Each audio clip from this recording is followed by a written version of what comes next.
Assalamualaikum warahmatullahi wabarakatuh. Alhamdulillahirabbil alamin. Wassalatu wassalamu ala Rasulillah nabiyina Muhammadin wa ala alihi wa ashabihi wa man tabi'ahum bi ihsan ila yaumiddin. Amma ba'd. Kaum muslimin wal muslimat, al-ikhwan wal akhwat, jemaah salat maghrib rahimani wa rahimakumullah. Alhamdulillah, kembali di malam hari ini kita belajar fikih dengan membaca kitab Umdatul Fiqhi karya al-Imam Muwaffaquddin Ibnu Qudamah rahimahullahu ta'ala. Alhamdulillah, di pertemuan yang lalu kita sudah masuk di pembahasan sifat salat Nabi kita Muhammad sallallahu alaihi wasallam. Kita sudah bahas hukum berdiri dalam salat, kemudian bertakbir, takbiratul ihram, dan juga kita sudah bahas yang terkait dengannya masalah mengangkat tangan, sampai di mana dan kapan diangkat tangannya, serta disimpan di mana juga sudah.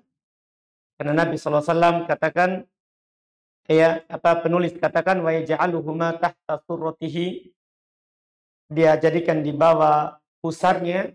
Dan kita sudah katakan tidak ada dalil yang sahih dari Nabi kita Muhammad SAW terkait dengan posisi tangan ketika sudah kanan di atas yang kiri. Ada yang mengatakan di atas dada, di bawahnya dada, di atas pusar, di bawahnya pusar. Semuanya itu boleh diletakkan karena tidak adanya dalil yang sahih. Selanjutnya, kata beliau rahimahullah, wa yaj'alu nadrahu ila maudi sujudi. Ini berikutnya dalam pembahasan sifat salat Nabi SAW. Dia menjadikan pandangannya ke tempat sujudnya. Yaitu ketika kita berdiri sholat, disunahkan bagi kita untuk pandang ke tempat sujud. Dalam masalah ini, tidak ada dalil sebenarnya dari Nabi kita Muhammad SAW terkait dengan arah pandangan ke tempat sujud saat kita berdiri. Dalam hal ini, para ulama mereka berdalil dengan dalil-dalil isyarat. Apakah dari Al-Quran ataupun dari hadits Nabi kita Muhammad SAW. Misalnya mereka berdalil dengan firman Allah secara umum dalam surat Al-Mu'minun ayat 1. Qad aflahal mu'minun alladzina hum fi sholatihim khashi'un. Sungguh kata Allah, telah beruntung orang-orang yang beriman yang ciri mereka adalah khusyuk dalam sholatnya. Kata ulama Syafi'iyah, kalau kita pandang ke tempat sujud, itu mengantarkan kita untuk khusyuk. Berbeda kalau kita pandang ke depan. Berbeda kalau kita pandang ke depan.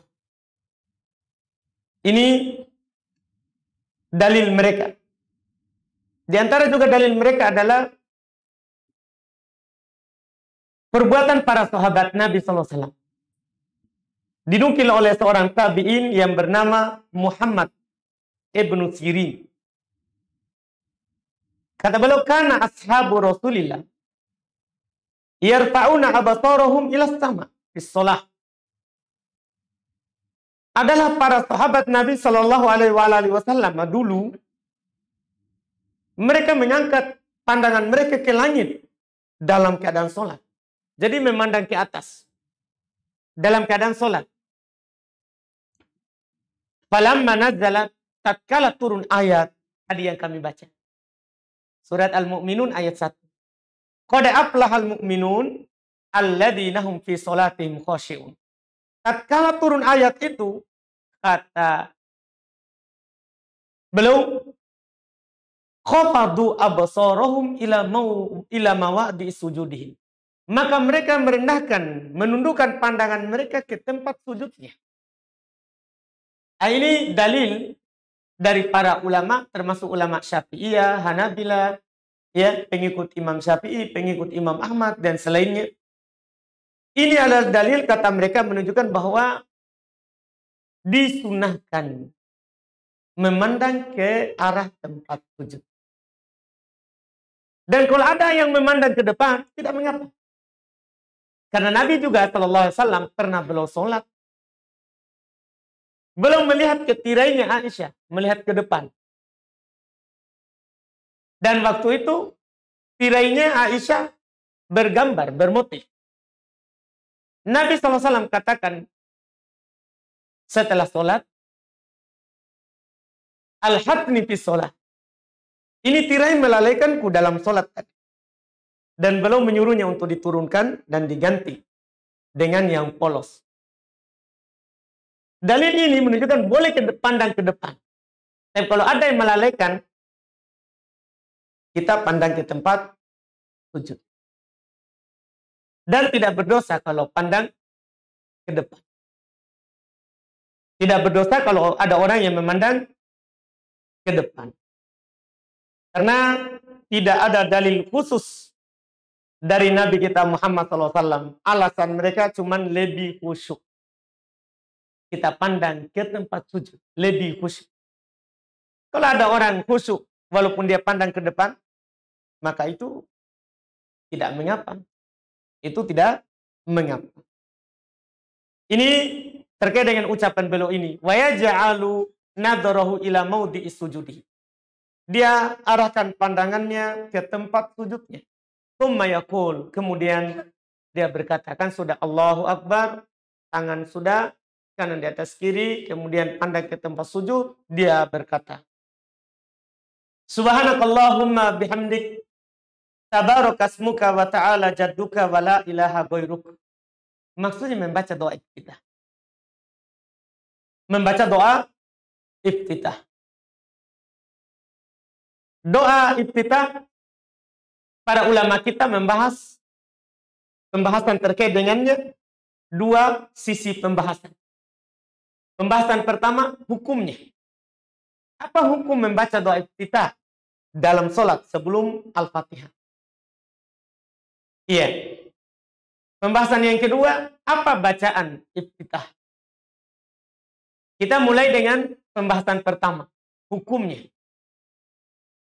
Para ulama rahimahumullah dalam madhab fikih, dari madhab Syafi'iyah, Hanabilah, Hanafiyah, semua mengatakan hukumnya adalah sunnah. Ya, adalah sunnah, bukan wajib. Bukan wajib. Tidak ada yang menyelisih mereka kecuali Imam Malik. Kalau Imam Malik belum berpendapat tidak sunnah dan diberikan udzur, diberikan ya udzur beliau mungkin tidak sampai doa-doa iftitah yang banyak. Mungkin tidak sampai doa-doa iftitah yang banyak. Iya. Apakah mungkin Imam Malik seulama sekelas itu tidak sampai? Mungkin manusia. Tidak ada orang yang tahu ilmu seluruhnya. Tidak ada. Ya, Nabi Musa alaihissalatu wassalam saja Nabi Allah, langsung Allah berbicara kepadanya. Ketika beliau mengatakan bahwa beliau adalah yang paling tahu, tidak ada yang tahu lagi kecuali beliau, maka Allah wahyukan kepadanya masih ada seorang lelaki yang lebih tahu darinya. Dan Allah tunjukkan kepadanya seorang yang bernama Khidr. Iya. Dan beliau pergi bersafar untuk berguru kepadanya. Karena Allah Subhanahu wa taala berfirman, wa fawqa kulli dzi ilmin alim. Di atas setiap orang yang punya ilmu itu ada lagi yang lebih alim. Ada lagi yang lebih berilmu. Imam Malik rahimahullah tidak sampai kepada beliau hadis terkait dengan bacaan iftitah. Sehingga beliau katakan tidak disyariatkan. Tidak disyariatkan. Nah, dalam hal ini tentunya dalil bukan pendapat dari imam. Dalil adalah pendapat atau hadis dari Nabi kita Muhammad SAW. Hadis-hadis dari Nabi SAW sangat banyak tentang doa iftitah. Kita akan sebutkan sebentar sebagiannya. Kita akan sebutkan sebentar sebagiannya. Jadi hukumnya adalah sunnah. Apa fungsinya kita tahu hukumnya adalah sunnah? Yaitu kalau ada seorang tidak membacanya, dia lupa misalnya, atau dia datang, imam sudah baca Al-Fatihah, dia tidak baca iftitah, tidak ada masalah dengan sholatnya. Tidak ada masalah dengan sholatnya. Karena ini perkara yang disunnahkan. Apalagi dia datang saat imam sudah baca Al-Fatihah. Kewajibannya adalah mendengarkan. Ya, atau ikut bacaan imam di Al-Fatihah. Bukan membaca iftitah. Bukan membaca iftitah. Ini fungsinya, kita tahu hukumnya adalah sunnah. Adapun bacaannya, banyak. Alhamdulillah, tuntunannya dari Nabi kita. Siapa yang dimudahkan untuk membaca, menghafal semuanya, alhamdulillah. Itu bagus. Kadang dia baca ini, baca itu bagus. Sempurna dalam mengikuti sunnah. Tapi kalau dia baca atau dia hafal hanya salah satu saja, tidak mengapa. Di antara doanya adalah yang disebutkan oleh penulis ini sekarang, yang di buku. Subhanakallahumma bihamdik, tabarakasmuka, wa ta'ala jadduka, wa la ilaha goyruka. Ini doa sah dari Nabi kita Muhammad sallallahu alaihi wa ala alihi wasallam. Ya. Ini doa pertama. Doa ini belum sampaikan di matan karena sebagian ulama madhab, apalagi dalam madhab Hanabilah, madhab Imam Ahmad, mereka lebih mengutamakan doa ini daripada doa iftitah yang lain. Maksudnya mereka memilih doa ini. Subhanakallahumma wa bihamdik, tabarakasmuka, wa ta'ala jadduka, wa la ilaha goyruka. Ini salah satu doa iftitah. Boleh juga kita baca doa yang lain, dan ini sebenarnya doa yang paling sahih kalau dilihat dari periwayatan. Karena diriwayatkan oleh Imam Al-Bukhari dan Imam Muslim. Walaupun agak panjang sedikit, ada 3 ya potongan atau paragraf kalimat dengan bacaan Allahumma ba'id baini wa baina khotoyai kama ba'atta bainal al-masyriqi wal maghribi. Allahumma nakkini min khotoyai kama yunaqqat taubul abyadu minad danas. Allahumma ksilni min khotoyai bil ma'i was salji wal bardi. Doa ini riwayat Imam Al-Bukhari dan Imam Muslim dari Abu Hurairah. Maknanya bagus, doanya. Yang mana lafaz yang pertama, Allahumma ya Allah, ba'id, jauhkanlah, baini wa baina khotoyai, antara diriku dan antara dosa-dosaku. Kama ba'atta bainal masyriqi wal maghribi. Sebagaimana engkau menjauhkan antara timur dan barat. Ini kalimat pertama. Kalimat kedua, Allahumma, ya Allah, iksilni, bersihkanlah saya. Ya, atau nakini, sucikanlah saya. Min khotoya, dari dosa-dosaku. Kama yunakko, sebagaimana disucikan, dibersihkan. As-saubul abyadu, pakaian putih. Minad danas, dari kotoran. Kalimat ketiga, Allahumma ksilni, ya Allah, bersihkanlah saya. Min khotoyai, dari dosa-dosaku. Bilma'i, dengan air. Wasalj, salju, walbar, dan embun. Ini doa, walaupun lumayan panjang, tapi sangat bagus dibaca. Ditambah lagi, inilah doa iftitah yang paling sahih. Nabi SAW yang membacanya langsung, ya, Abu Hurairah bertanya kepada Nabi. Kata Abu Hurairah, kana Nabi SAW idza kabbara fi shalah sakata hunayata. adalah Nabi kita Muhammad SAW. Apabila beliau sudah bertakbir Allahu Akbar, maka beliau diam sejenak sebelum baca Al-Fatihah. Maka Abu Hurairah kan orang yang sangat semangat dalam ilmu. Beliau jangankan masalah kejadian yang Nabi lakukan yang beliau tidak tahu kenapa di dunia. Perkara akhirat saja beliau tanya. Sampai pernah Nabi ditanya oleh Abu Hurairah, "Ya Rasulullah, man as'adun nasi bi syafa'atika yaumal qiyamah?" Wahai Rasulullah, siapa yang paling beruntung? Yang paling bahagia dengan syafaatmu pada hari kiamat? Kata Nabi, saya yakin tidak ada orang bertanya kepada saya pertanyaan ini kecuali kamu. Karena semangatmu terhadap ilmu. Nabi yang mengatakan kepadanya. Iya. Nabi katakan, orang yang paling beruntung dengan syafaatku di hari kiamat adalah orang yang mengatakan la ilaha illallah ikhlas dari dalam hatinya. Ikhlas dari dalam hatinya. Jadi ketika Nabi di sini diam, setelah Allahu Akbar beliau diam. Sebelum baca Al-Fatihah. Iya. Abu Hurairah bertanya, apa yang kau baca saat diam itu?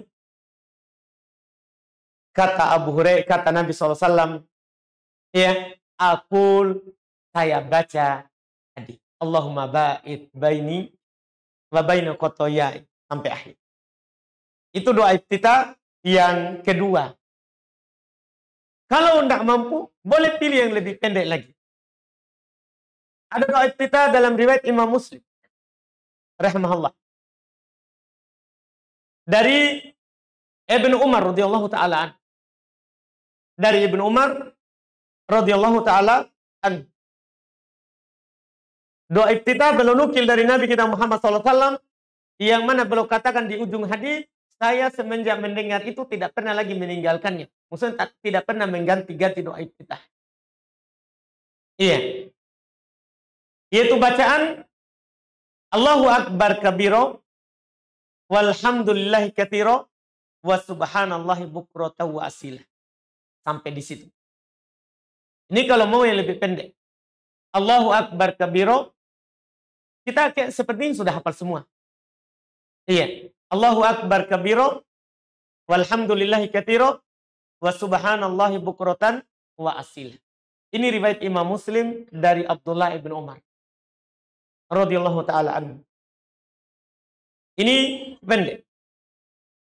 Atau boleh juga bacaan yang lain juga pendek juga seperti ini dari Anas bin Malik. Riwayat Imam Muslim juga. Bacaan doa iftitah yang lain. Alhamdulillah hamdan katsiran thayyiban mubarakan fi. Alhamdulillah hamdan katsiran thayyiban mubarakan fi.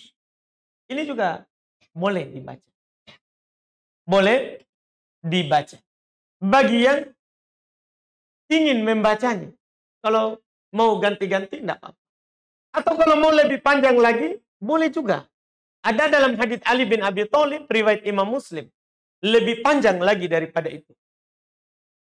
Ya, dengan bacaan, wajahtu wajhiya lilladzi fataras samawati wal ard. Terus, kita sudah hafal sepotongnya ini, alhamdulillah. Wajahtu wajhiya lilladzi fataras samawati wal ard. Terus, apa? Hanifan muslimah. Terus, wama ana minal musyrikin. Terus, inna sholati wa nusuki wa mahyaya wa mamati lillahi rabbil alamin. La syarikalah wa bidzalika umirtu wa ana minal muslimin. Sampai situ yang kita baca, masih ada sambungannya. Allahumma anta rabbi wa ana abduk. Allahumma anta rabbi wa ana abduk. Terus setelahnya, ya, faghfirli dunubi jami'a innahu la yaghfiru dunuba illa ant. Wahdini li ahsanil akhlaq la yahdi li ahsaniha illa ant. Wasrif anni sayyi'aha la yasrif anni sayyi'aha illa ant. Ya. Terus masih ada lagi setelahnya sampai kata ya astaghfiruka wa atubu ilaik. Ini doa iftitah yang paling panjang dan Nabi baca di sholat malam. Kalau di sholat wajib jangan dibaca. Imam sudah ruku kita masih baca. Iya. Ini yang paling panjang. Yang kita hafal itu sepotong. Digabungkan dengan doa tadi yang pendek. Allahu Akbar kabiro. Walhamdulillahi katsira wa subhanallahi bukratan wa asila. Terus disambung dengan sepotongnya. Yang benarnya enggak seperti itu. Dalam buku madhab, yang anehnya, dalam buku madhab Syafi'iyah tidak ada. Itu hanya disambung di sekolah. Sebenarnya mungkin mau dikatakan, inilah doa-doa iftitah. Cuman orang pergi baca sambung. Yang masalah kita di sekolah. Karena dalam, terus terang, waktu kami tulis buku sifat sholat Nabi, bagaimana Nabi sholat sampai dari takbir sampai salam, dalam madhab Syafi'iyah tidak ada yang menggabung. Kita yang di Indonesia yang menggabung. Ya, kita yang menggabungnya. Itu masalah kita. Kita yang tidak tahu bacaannya. Padahal dimudahkan hanya baca saja Allahu Akbar kabir walhamdulillahi katsira subhanallahi bukratan wa asila. Sampai di situ saja. Ya, boleh juga alhamdulillah hamdan katsiran thayyiban mubarakan fi. Boleh juga doa Abu Hurairah, boleh juga doa yang ada di buku subhanakallahumma bihamdik tabarakasmuka wa ta'ala jadduka wa la ilaha ghairuka. Ini semua hukumnya adalah sunnah. Hukumnya adalah sunnah dibaca.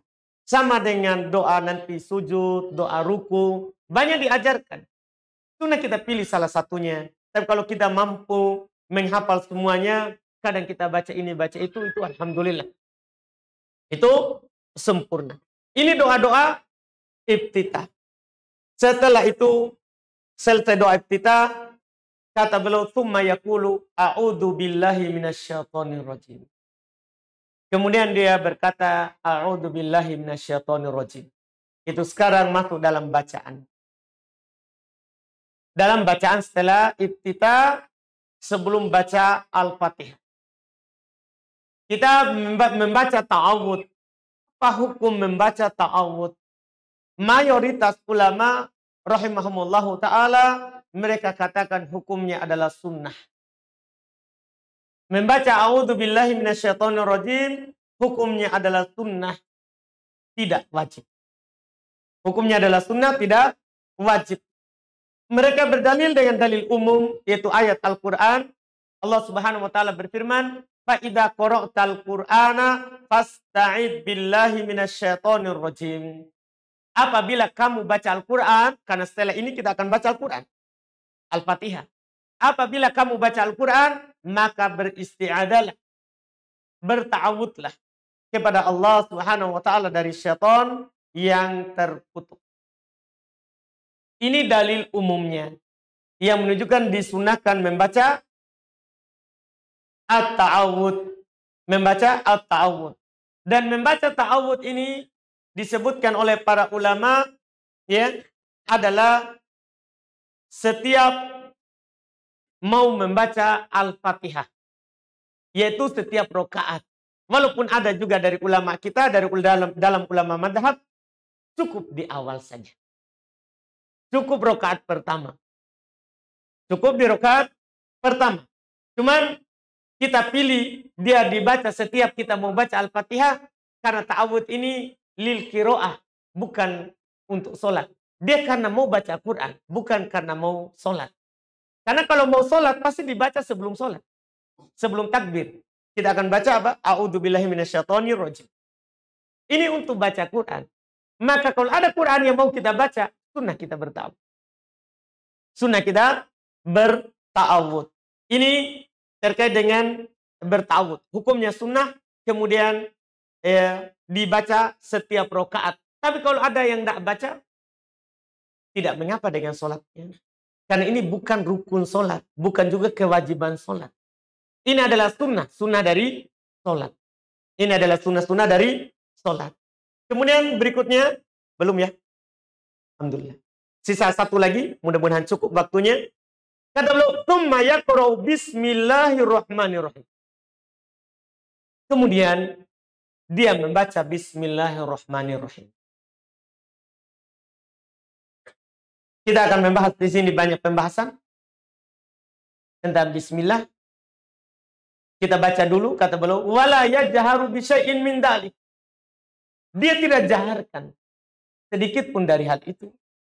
Liqauli Anas, karena Anas radhiyallahu taala anhu beliau berkata, "Shallaitu khalfan Nabi."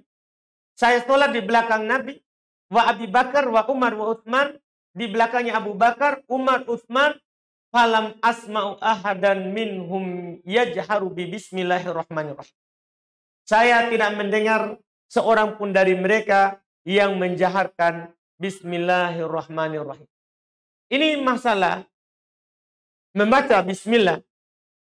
Ini masalah yang sangat masyhur di dalam masalah fikih. Bahkan sebagian ulama mengatakan tidak ada fikih kalau tidak ada bahas basmalahnya. Karena paling seru di kalangan ulama dan di kalangan awam. Di kalangan awam. Bahkan ada orang bombe karena ini bismillah. Iya. Iya. Ada orang saling berkelahi dalam sholatnya karena tidak baca bismillah. Sekarang kita dalam pembahasan bismillah ini, kita pembahasan secara fikih, ada pembahasan pokok dan ada pembahasan cabang. Jangan sampai kita berkelahi di cabang, kita tidak tahu apa sebenarnya yang kita perkelahikan. Apa yang kita perkelahikan. Para ulama rahimahumullah dalam pembahasan pertama berselisih pendapat tentang bismillahirrahmanirrahim. Apakah dia ayat dalam surah Al-Fatihah atau bukan? Itu dulu yang dibahas. Sebelum kita bahas dijaharkan atau tidak. Karena masalah dijaharkan atau tidak, tergantung ini masalah. Tergantung masalah ini. Yaitu apakah bismillahirrahmanirrahim pertama dalam surat Al-Fatihah atau bukan. Ulama Syafi'iyah, mereka berpendapat bahwa bismillahirrahmanirrahim itu ayat pertama dalam surat Al-Fatihah. Mereka akui sendiri, tidak ada kami punya dalil hadis, tidak ada yang sahih. Ada dalil, tapi semuanya doi. Secara hadis, orang Syafi'iyah sendiri yang mengatakannya. Seperti Imam Al-Baihaqi, Al-Imam An-Nawawi, Al-Imam Al-Hafidz Ibnu Hajar. Ini kan pentolannya dari ulama Syafi'iyah, ulama-ulama besarnya.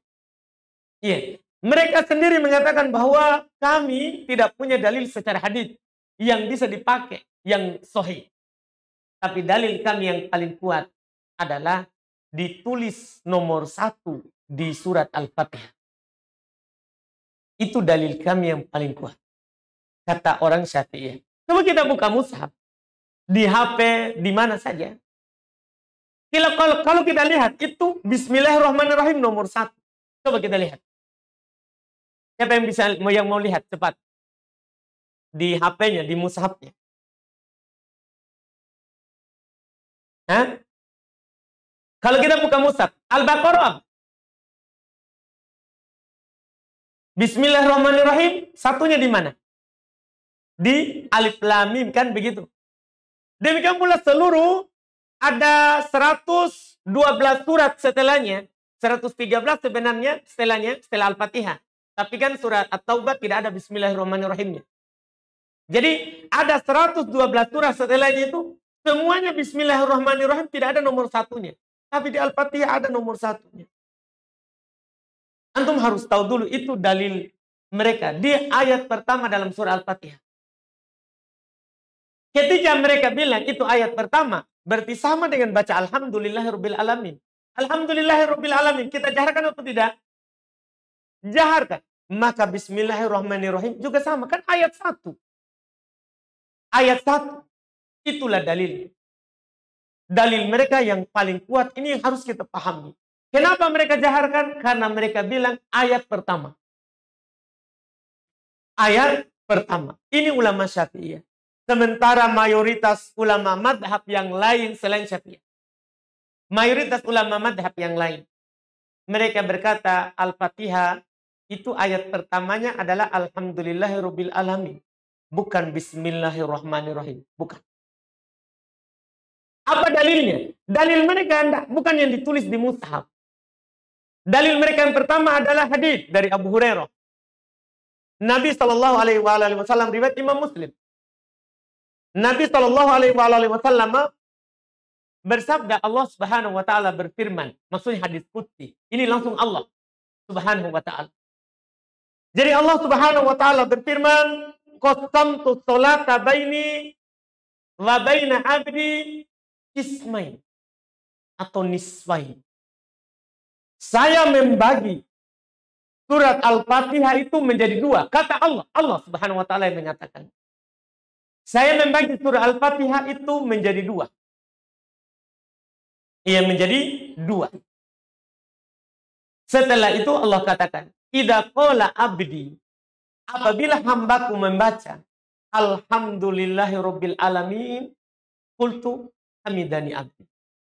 Apabila hambaku membaca alhamdulillahirabbil alamin, saya katakan hambaku memuji. Jadi dimulainya di mana? Alhamdulillahirabbil alamin, bukan di mana? Bismillahirrahmanirrahim. Jadi Allah memulainya dengan alhamdulillahirabbil alamin. Berarti inilah ya ayat pertamanya. Karena Allah memulai dengan bukan basmalah. Ini dalil mereka pertama. Dalil mereka kedua adalah hadis riwayat Imam Al-Bukhari dan Imam Muslim. Dari Anas bin Malik radhiyallahu taala anhu. Dari Anas bin Malik radhiyallahu taala anhu. Katanya seperti hadis yang disampaikan oleh penulis tadi. Sholaitu khalfan Nabi. Saya pernah sholat di belakang Nabi. Anas ini sholat di belakang Nabi 10 tahun. Kenapa bisa? Karena saat Nabi pindah dari Makkah ke Madinah, pas Nabi sampai, ibunya Anas langsung bilang, ya Rasulullah, ini Anas anak yang cerdas.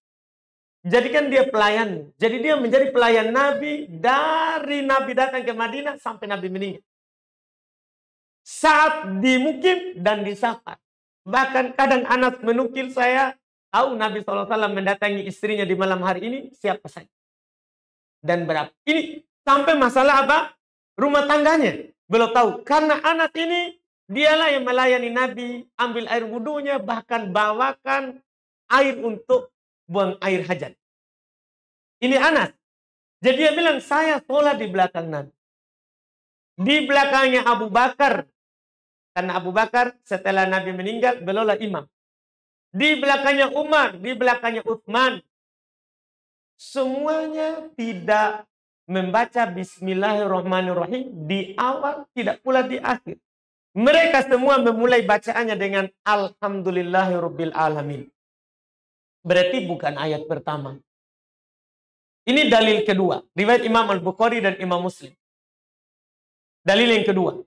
Ya, sekaligus ini berarti tidak dijaharkan. Karena bukan ayat pertama. Sementara yang tadi, pendapat yang pertama bilang itu ayat pertama maka dijaharkan. Sekarang tinggal, dan banyak lagi dalil yang lain yang saya tidak sebutkan. Karena takut habis waktu. Ya, cuma semoga cukup dengan apa yang saya sebutkan. Iya, sekarang mana yang kuat? Dari dua pendapat ini. Nah, kita sebagai orang awam, ya, yang memang belajar, kita kalau membandingkan yang kuat, adalah mana yang kuat dalilnya. Sekarang, dalil dari pendapat pertama karena ditulis di Quran. Sementara dalil dari pendapat kedua, Allah yang mengatakannya, dan Rasulnya yang melakukannya. Serta sahabatnya yang 3. Abu Bakar, Umar, Utsman. Tidak memulai dengan Bismillahirrahmanirrahim. Iya.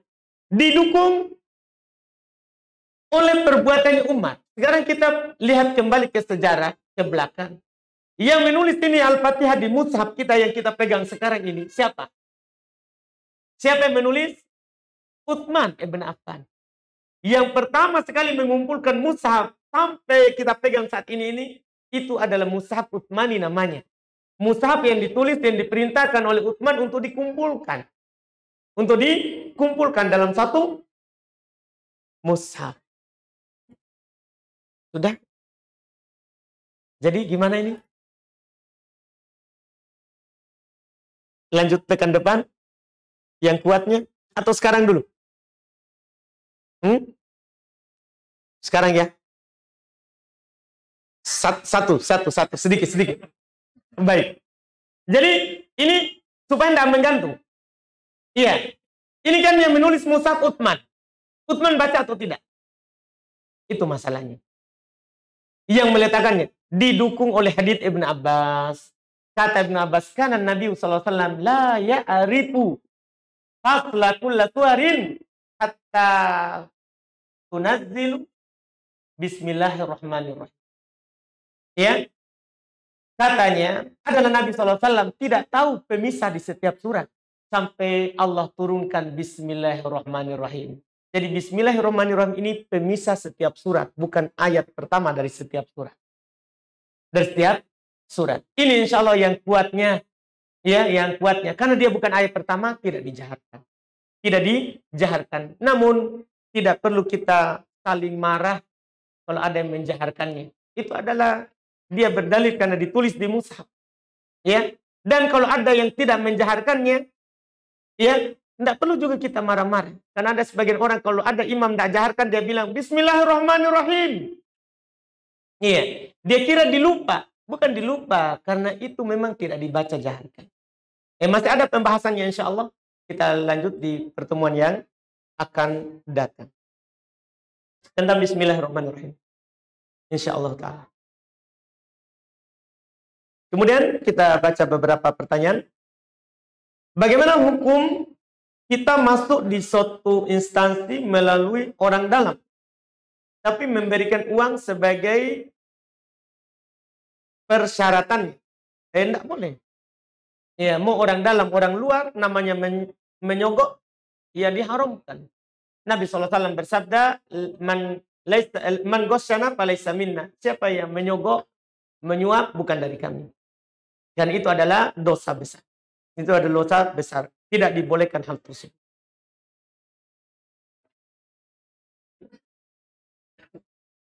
Hukum sholat lain atau tahajud dengan memegang mushaf karena ingin sholat panjang. Tidak apa-apa, boleh. Sholat sunnah, boleh kita memegang mushaf.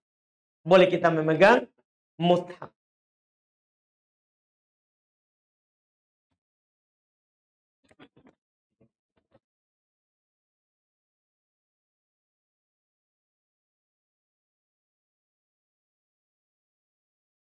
Mohon nasihatnya Ustaz, bagaimana agar anak-anak tidak ribut? Ya larang ke ribut.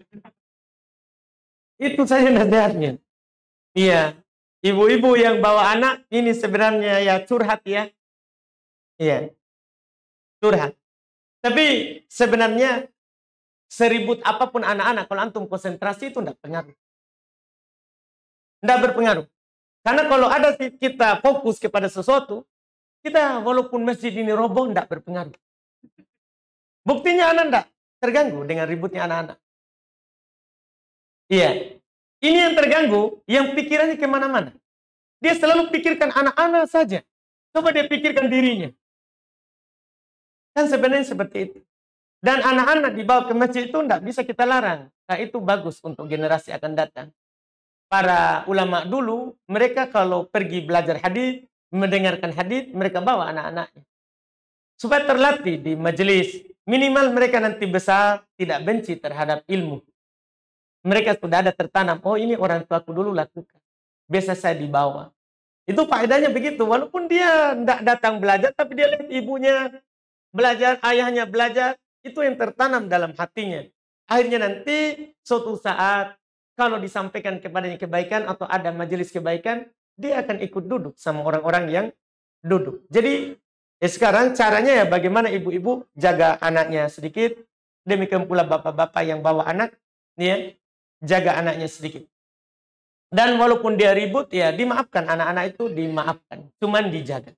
Cuman dijaga supaya tidak mengganggu teman-teman yang lain ya dalam hal tersebut.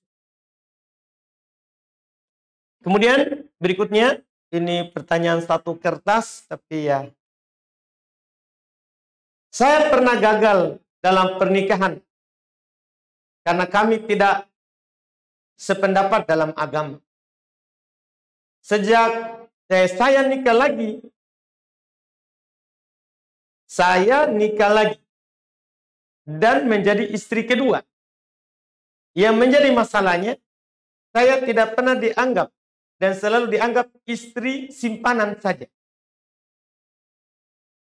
Yang jadi pertanyaan, gimana seharusnya saya sebagai istri kedua mengambil sikap? Haruskah saya gagal lagi? Tidak tahu. Dalam rumah tangga atau dipertahankan? Baik, Masya Allah. Sebenarnya, kenapa? Oh, saya kira habis waktu.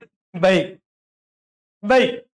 Ini sebenarnya, kalau beda pendapat dalam masalah agama, maksudnya kalau satu kafir, satu muslim, ya kita harus pisah. Tapi kalau hanya beda masalah, satunya kajian, satu tidak, itu sebaiknya jangan jadikan sebab kita berpisah. Sabar saja di atasnya. Yang penting dia masih sholat, masih berpuasa kalau datang Ramadan, masih berzakat kalau ada hartanya, berhaji kalau dia mampu haji, yaitu masih muslim. Masih muslim. Kita bersabar dengannya, mendoakan hidayah untuknya. Dia sama dengan kita dulu. Kita dulu tidak tahu ya, seperti itulah dia sekarang belum dapat hidayah. Sebenarnya, tapi ini kan sudah terlanjur terjadi. Iya. Adapun masalah kita sekarang, sebenarnya tinggal kita selesaikan sama suami kita sekarang. Iya. Orang di dalam menikah, istri pertama dan istri kedua itu sama haknya. Ketika kita sudah akad dengan seorang perempuan, haknya sama. Tidak ada beda. Tidak ada beda. Ini yang perlu diketahui oleh seorang suami itu. Sama haknya. Sama dalam hak sukna, tempat tinggal. Ya, dalam hak malam, giliran, semua sama. Itu yang perlu dia tahu. Dan ketika dia sudah tahu itu, dia tidak pedulikan, kita daripada dorot, kita minta cerai. Minta hulu. Dan insya Allah Ta'ala, kalau kita adalah perempuan yang bertakwa kepada Allah, itu akan mudah setelahnya, dan akan diberikan yang lebih baik. Ya, daripada itu. Karena masalahnya, istri kalau tidak dianggap, jadikan simpanan, apalagi tidak ada juga surat nikahnya, ini kasihan nanti ke depannya. Bermasalah nanti kalau dia punya anak, anaknya tidak mendapatkan warisan dari itu suami. Karena tidak ada surat nikah. Tidak ada surat nikah. Juga bermasalah nanti, masalah kakaknya dan semisalnya. Dia pokoknya bermasalah dalam pemerintahan. Dalam pemerintahan. Ya sebaiknya dalam masalah ini, ya walaupun kita takut mungkin gagal lagi, tapi daripada kita digantung seperti itu, lebih baik kita ya terus terang nasihatkan, kalau tidak diterima tetap seperti itu dianggap, kita minta hulu saja. Insya Allah, Allah Subhanahu Wa Taala berfirman, wa may yattaqillaha yaj'al lahu makhraja. Siapa yang bertakwa kepada Allah, Allah akan memberikan kepadanya jalan keluar, wa yarzuqhu min haitsu la yahtasib, dan akan memberikannya rezeki dari arah yang dia tidak sangka-sangka. Itu yang Allah Subhanahu Wa Taala katakan di dalam Al-Quran. Bertawakal saja kepada Allah Subhanahu Wa Taala. Bismillah, insya Allah Allah tidak akan menelantarkan kita selama kita lakukan semua itu karena Allah. Selama kita lakukan semua itu karena Allah. Itu wallahu alam. Kemudian pertanyaan kedua, teman sudah talak satu dan selama masa iddah tidak pernah lagi ketemu atau berkomunikasi. Apakah setelah masa iddah 3 kali haid akan sah perceraiannya walaupun tidak ditalak 2 dan 3? Itu perceraian sudah sah dari awal ucapan talak 1. Ya kan? Jadi kapan dia bilang saya talak kamu? Sah cerainya. Cuman boleh nggak rujuk? Itu baru pertanyaan berikutnya. Ya, selama masih talak 1, talak 2, masih boleh rujuk. Masih boleh rujuk. Tinggal mereka ya datang, ketemu, rujuk, dan berhubungan, itu gugur sebelumnya. Itu untuk talak 1 dan talak 2. Kalau sudah talak 3, ya, talak 3, dia sudah talak 1. Berlalu 3 bulan, dia lanjutkan dengan talak 2. Berlanjut lagi 3 bulan, dia lanjutkan dengan talak 3. Kapan dia tidak kembali dalam 3 bulan ini? Ya, kalau dia kembali dalam 3 bulan setelah talak 3, masih boleh rujuk dengan akad yang baru, mahar baru, 2 saksi, 1 wali. Tapi kalau sudah sampai 3 bulan lewat, maka nggak boleh lagi kembali sampai si istrinya tadi, mantan istrinya, menikah dengan orang lain, kemudian dia cerai. Dan cerai. Jadi masalah talaknya, kalau dia ucapkan talak, selesai. Sudah sah talak. Cuman masih bisa kembali nggak atau tidak? Nah, itu pembahasannya tadi. Itu wallahu alam. Kapan perintah Nabi bersifat wajib dan kapan bersifat sunnah? Bersifat wajib kalau Nabi perintahkan. Nabi suruh. Bersifat sunnah kalau Nabi contohkan berupa perbuatan. Jadi Nabi cuma contohkan berupa perbuatan. Gerakan atau belum ucapkan tanpa belum suruh yang lain. Belum cuma contohkan. Maka itu namanya sunnah. Tapi kalau belum perintahkan, maka hukumnya jadi wajib. Maka hukumnya jadi wajib. Itu secara singkat saja terkait dengan perbedaan yang ditanyakan.